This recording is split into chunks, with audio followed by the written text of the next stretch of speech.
After our district work period earlier this month,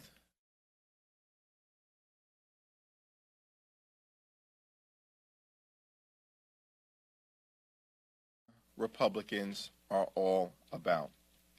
We have real challenges in America, and House Democrats are continuing to focus on putting people over politics, working on lower costs, better paying jobs, safer communities, defending democracy, fighting for reproductive freedom, combating the gun violence epidemic, protecting and strengthening Social Security, and building an economy from the middle out and the ground up. That's what House Democrats are focused on to make life better for everyday Americans. Extreme MAGA Republicans from the very beginning of the 118th Congress have been focused on banning abortion care and bullying women, banning books about our history and bullying parents, and this week they've decided that they want to ban trans children from playing sports and bullying kids. That's the extreme MAGA Republican agenda.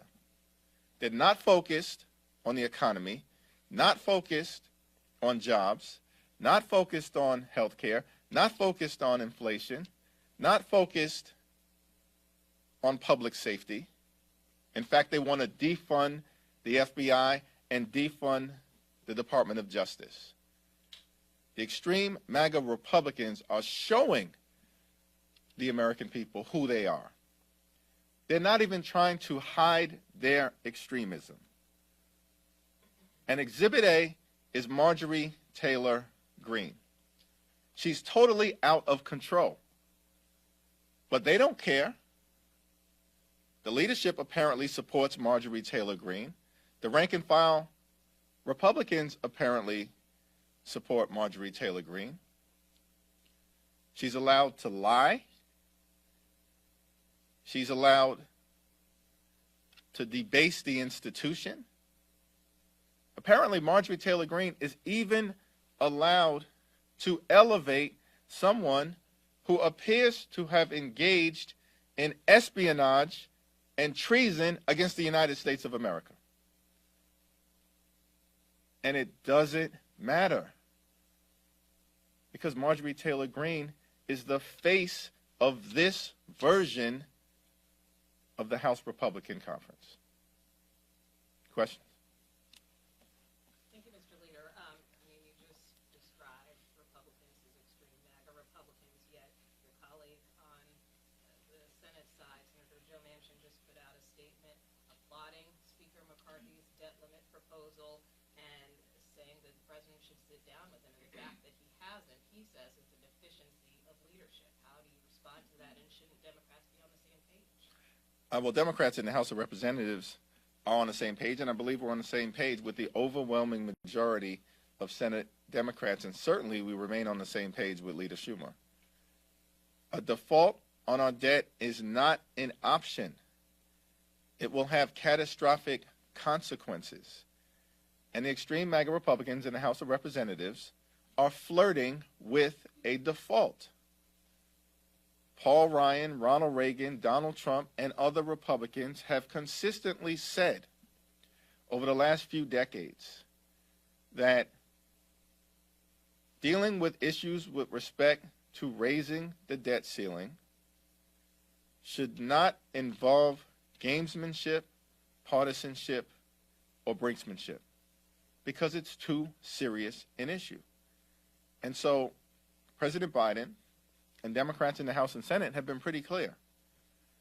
We have to avoid a default. There's only one way to do it: raising the debt ceiling so America can pay bills that we have already incurred. Separately, of course, we remain willing to have a conversation about what future spending and investments in the health, safety, and economic well-being of the American people should be. The process to do that is the budget process and the appropriations process. And by the way, extreme MAGA Republicans temporarily hold the majority. They control the process. And so it's unclear to me why we're still waiting for Republicans to actually put their budget into the public domain. Not talking points, not speeches, a budget. And once they have a budget, I think we're all willing to sit down and have a conversation about spending priorities that make sense for the American people. In terms of Senator Manchin and his statement, do you think he's out of line? I rarely, if ever, comment on what members of the other side of the Capitol have to say. To stay on the debt limit just a little bit, it does feel like the White House and McCarthy might be talking past each other. McCarthy does like to talk about the relationship that you guys have been able to build. Is there a way for you to help this process along? Are you having conversations with him if he's not talking to the White House? Well, with respect to the issue related to avoiding a default on our debt, I think Speaker McCarthy's position has been clear and it's in the public domain, and my position has been clear, it's in the public domain. And on this issue, we've just agreed to disagree. We'll continue not to be disagreeable with each other. I think that's the appropriate place for our relationship to remain, and that, from my standpoint, will continue to be the case. But this is a serious issue that should be resolved free of partisanship, gamesmanship, and brinksmanship. We're at a point right now where House Republicans are going to have to produce the votes for their extreme legislative proposal. And they'll either produce the votes and they'll pass a bill out of the House next week, or they won't. I'm pretty confident that not a single member of the House Democratic Caucus is going to support their extreme proposal, because we don't want to flirt with a default.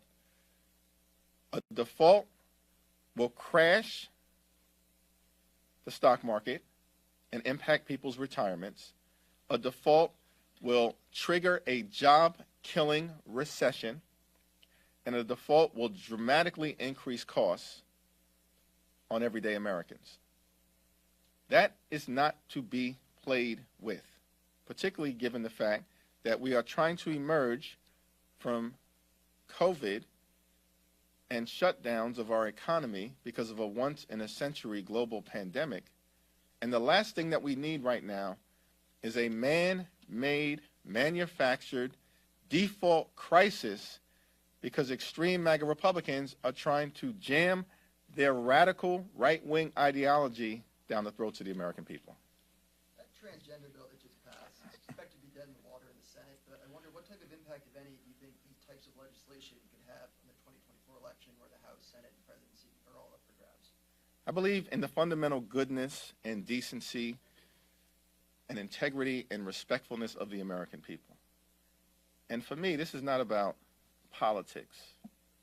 This is about being there for all of America's children, including transgender children, who just want to be able to live and to belong and to make friends.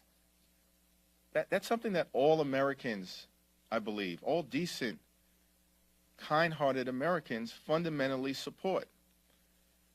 And the extreme MAGA Republicans are trying to sensationalize an issue that doesn't really exist in the way that they are falsely portraying.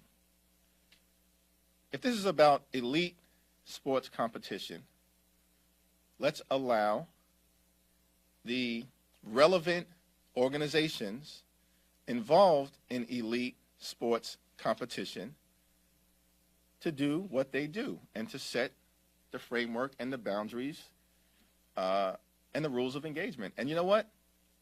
Many of them already have. The NCAA already has a policy as it relates to this issue. So does the International Olympic Committee. So does the Track and Field Association. And many high school athletic associations have this issue addressed. So what this is about, again, extreme MAGA Republicans doing everything possible to jam their right-wing ideology down the throats of the American people.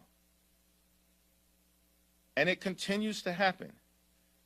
It's happened with abortion care, happening with banning books about our history, and now they want to bully kids, transgender kids. By the way, more than 50% of transgender children have either contemplated suicide or attempted suicide. Where is the decency on the other side of the aisle that in the face of that dynamic, you want to bully trans kids and create an issue because you think it's politically going to benefit you? I believe it will not. Republicans are going after you in a new ad. They're going after the op-ed you wrote in college defending your uncle and the comments you made about black conservatives. Do you stand behind the arguments you made in that op-ed, and do you stand behind the comments your uncle has made about Jewish people? Well, first of all, I think I've made clear consistently that I do not share any of the controversial views that were expressed by my uncle more than 3 decades ago. Not now, not ever. And equally significant, as I've said, my track record in public service and professionally for more than 2 decades of bringing people together and standing up for every single community, including the black and Jewish communities that I proudly represent in Brooklyn, speaks for itself. Thank you, Mr. Leader. 2 questions, if I could. One, just to follow up on the debt ceiling. You said you're confident that most Democrats will vote against this Republican package. Are you certain, and are you looking against it? And then I just had another quick question on foreign policy. Congress has been free from the leaks investigation. Are you satisfied with the information you're hearing from the Intelligence Committee and the other briefers? And is there anything Congress is considering, that could prevent these kinds of national security leaks? Well, I'll take the second question first. We remain in dialogue with the intelligence community at different levels, including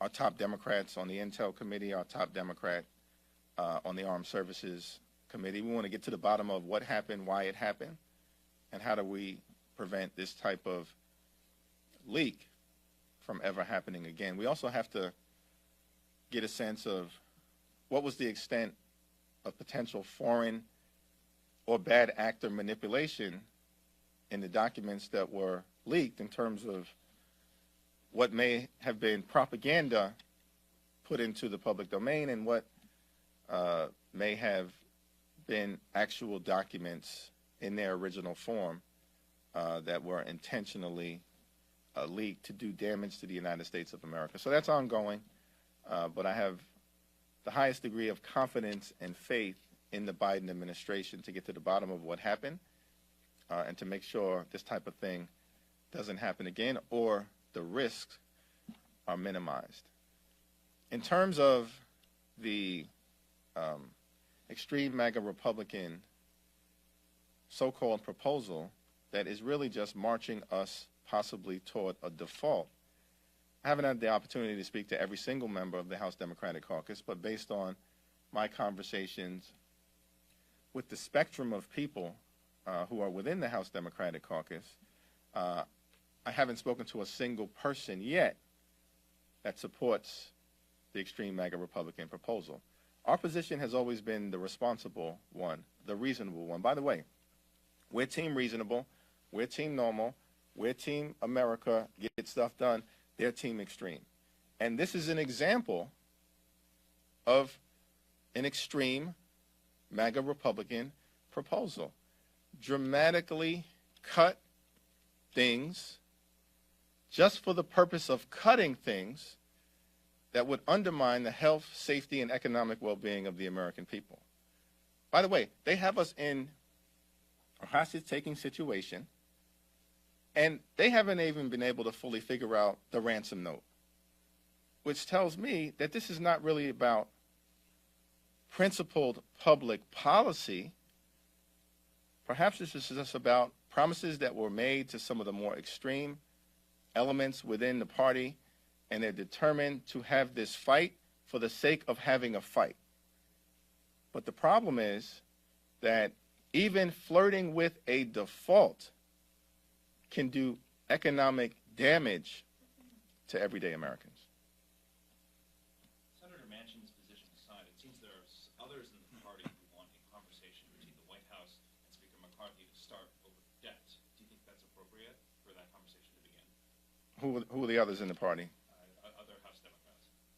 I haven't had a single House Democrat say to me anything other than, yes, we believe that we have to avoid a catastrophic default on our debt, and the way to do that is the way that it's been done for the last 100 years, to make sure,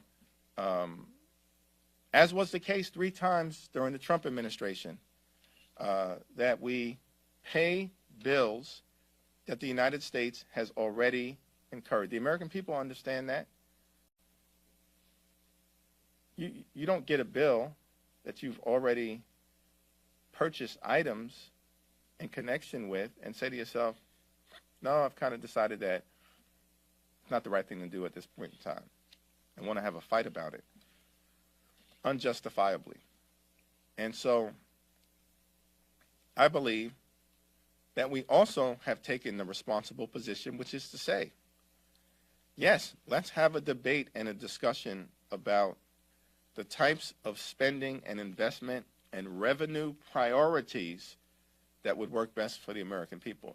Joe Biden has already put his budget forward for the American people to evaluate.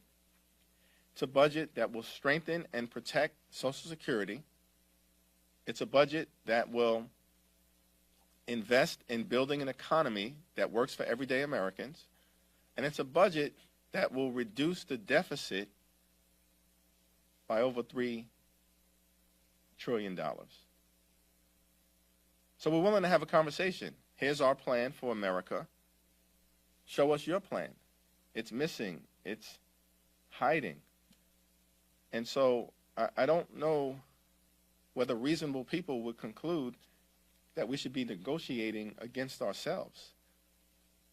That's not a logical place to be. Produce your budget, and let's have a conversation. Last question. Roll it back.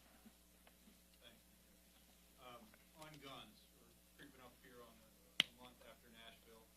We know that there are conversations ongoing within the caucus, but it sounds like not everyone's on the same page. Some people want a discharge petition, some people don't. Some people want package bills, some people want individual bills.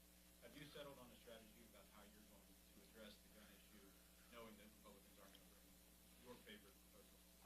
Yeah, well, excuse me. Well, this is another example of how extreme they are, because it's not Democrats' favorite proposals. These are proposals, whether it relates to extreme risk protection laws or universal criminal background check legislation, or even the assault weapons ban, because we should not have our streets flooded with weapons of war that aren't used to hunt deer. They're used to hunt and slaughter children in classrooms that we've seen. These gun safety proposals actually have broad support amongst the American people. But the reason why we haven't been able to address them is because of the obstruction of the extreme MAGA Republican House majority. That is very unfortunate. And yes, we're having ongoing conversations about how to continue to highlight the fact that we stand with the American people in wanting to do something decisively on gun safety, and the fact that the extreme MAGA Republicans stand with the MRA. So you haven't settled on a strategy? We're having ongoing conversations about different ways to continue to elevate the issue. The strategy is we are going to continue to focus on pushing for common sense gun safety legislation with the fierce urgency of now. Do you want a discharge petition first? Well, there are a variety of different things that can be done, hopefully to make clear to the American people that we are pushing for action. A discharge petition is one of the vehicles that may be available to us, but we'll continue to have discussions and see where we land. Thank you, everyone.